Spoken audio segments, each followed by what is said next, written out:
Welcome to NCIX Tech Tips. Today's episode is all about the king of the GPUs, the Geforce GTX Titan, the world's most powerful GPU with 2,688 CUDA cores clocked at over 800 megahertz.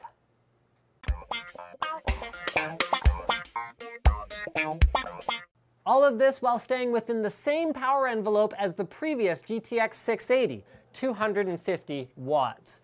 Speaking of high-performance thermals, there we go. The vapor chamber cooler on this card has an extended fin stack that actually goes beyond the vapor chamber plate itself. This gives it better performance and makes it look pretty freaking cool because you've also got a polycarbonate window that allows you to see the fin stack that's made of aluminum on top of the copper vapor chamber. It also has some of the most advanced fan control that has ever been available on a graphics card, but more on that later because it ties in very closely to GPU Boost 2.0 right here. So GPU Boost 1.0 took the total power that the card was allowed to consume and would scale your graphics frequencies and your voltages up and down according to staying within that limit.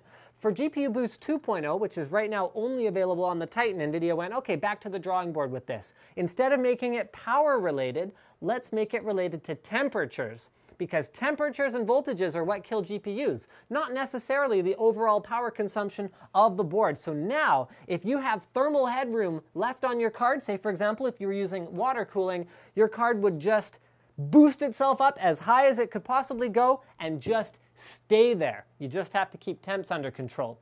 So dynamic voltage, yes, okay. All the GPU Boost 1.0 features and increased max voltages and average higher clocks because it uses much tighter control and is based on temperatures. So this is an example of what you might see where you can actually see, all the white ones are the original GPU Boost 1 settings, and the green ones are the GPU Boost 2 settings. So you can change your max voltage above NVIDIA's recommended reliability voltage, and you can also still have a power target, or you can have a temp target, or you can even link them together and sort of use both as a general guideline.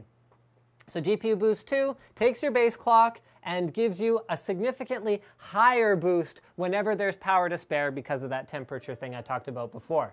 Display overclocking. This is another thing that has been added with GTX Titan. You can tell the NVIDIA driver, hey, I don't want my frequency on my monitor to be 60 hertz. I want it to be a higher refresh rate.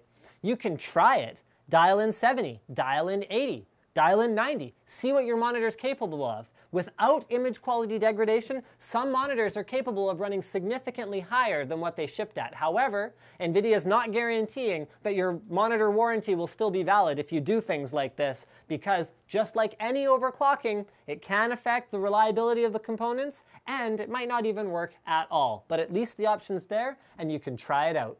And of course, VSync on. So now, rather than having a GPU that can push 100 FPS on a monitor that can do 60 hertz, and you have to either pick between capping your frame rate or seeing tearing because the frame rate's going above the refresh rate of the monitor. Now you can get the best of both worlds. Turn your monitor up, turn on adaptive VSync so that whenever it goes way up there, you won't get any tearing on the screen.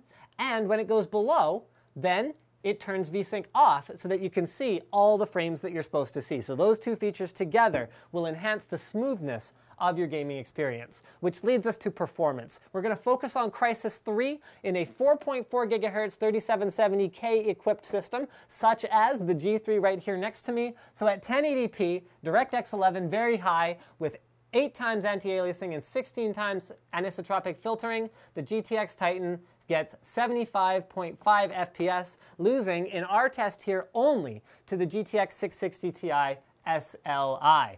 At 1600p, that is 2560 by 1600, we see the Titan pull ahead even of the SLI cards. This could partly be due to the fact that it has a huge 6 gig frame buffer, and as you push up resolutions, the card that doesn't have a huge frame buffer actually doesn't have as much room to store the textures that are needed for large format displays. Which brings us finally to our, Stereo 3D, okay, not finally, we have 2 more slides. So that brings us to Stereo 3D, where the Titan again loses a little bit to the 660 Ti SLI.